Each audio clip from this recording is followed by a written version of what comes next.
So One Piece Treasure Cruise is a rhythm RPG on mobile devices based on the One Piece manga and anime, so if you haven't read or seen it, go check it out.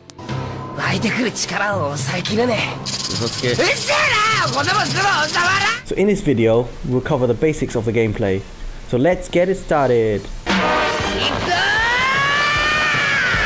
Your team consists of 6 characters, so you've got 2 captains and 4 subordinates. Each character has 3 main stats: HP, attack, and recovery, or RCV. So HP determines how much damage you take before your team dies. In the game, you only have one big HP bar, which the total amount is depending on your crew. Then you've got RCV, which is how much HP you actually recover from what's called a meat orb, but we'll cover that later in the video. So both of them, so HP and recovery, is dependent on the total amount from your crew. So that's adding up all the stats from each character. Then you got attack, which is the amount of damage each individual character does, and that's not shared. Each individual character will have their own attack value, and that's how much damage they do.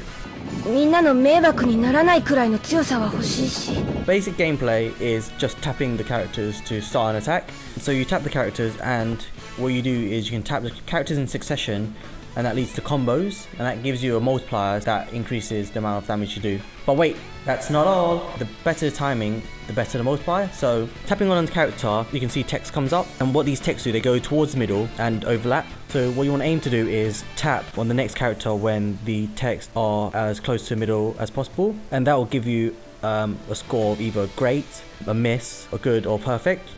So a miss means, it's quite self-evident you've missed the timing, and that breaks the combo chain. If you get a good, that keeps the combo chain. When you get a great, that adds 0.1 multiplied to the combo chain, and then you get a perfect, which gives you a massive 0.3 to the multiplier. And if you hit all perfects, that gives you 2.5 multiplier. That's 2.5 times the attack of your last 2 characters. So this is why you want to start attacking with the weakest character and then go through and then end on the strongest to maximize damage. All characters have different timings, so don't worry if you don't hit perfects straight away.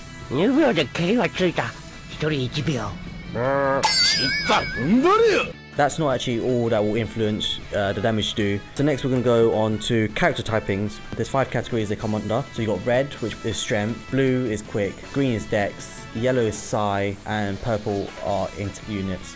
So how do these work? Red, blue, green work in a rock, paper, scissor mechanism. So red beats green, green beats blue, and blue beats red. Psi and int, they're weak to each other but are neutral to everything else.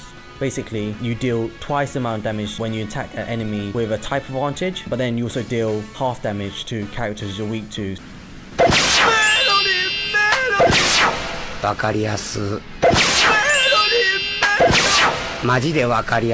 The next part is we're going to talk about our orbs. So there are 3 main types of orbs. So you got colors, meat, and what's called Tindy Orbs. But there are other types of orbs, but we'll cover them in a later video. So at the beginning of each round, each character gets a random orb. If the orb matches your color type, for example, if you get like a psi orb on a psi character, you do double the damage to any character. But if you get an orb that you're weak against, then you do half the damage. So if you get an int orb on a psi character, for example, you'll do half damage. So a quick way to see if you get a matching orb is it glows. But then if you get an orb color that you're weak to, then you can see it is quite dimmed. And then all other color orbs will have no effect on the damage. So in theory, you can do 4 times the amount of damage to an enemy that you're strong against if you have the right orb. So if you have a red orb on a strength character and you're attacking a green enemy, then you're doing 4 times the damage you would to sort of a neutral enemy.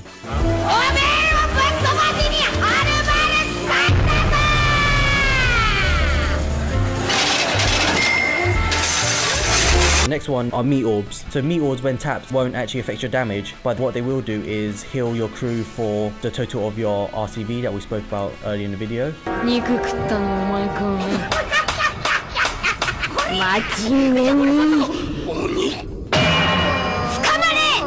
However, there's a trade-off. You can only recover health if you hit either good or great. So if you hit a miss or a perfect, you won't recover any HP. So sometimes you have to decide on whether you want to heal or do more damage. And lastly, we've got the Tindy Orbs. So these are like generally useless and not really important to combat. Just consider them as just neutral orbs. So that's all we have for this video. If you liked this video, please give us a thumbs up and subscribe and join our crew. So I'll see you next time. Nakama!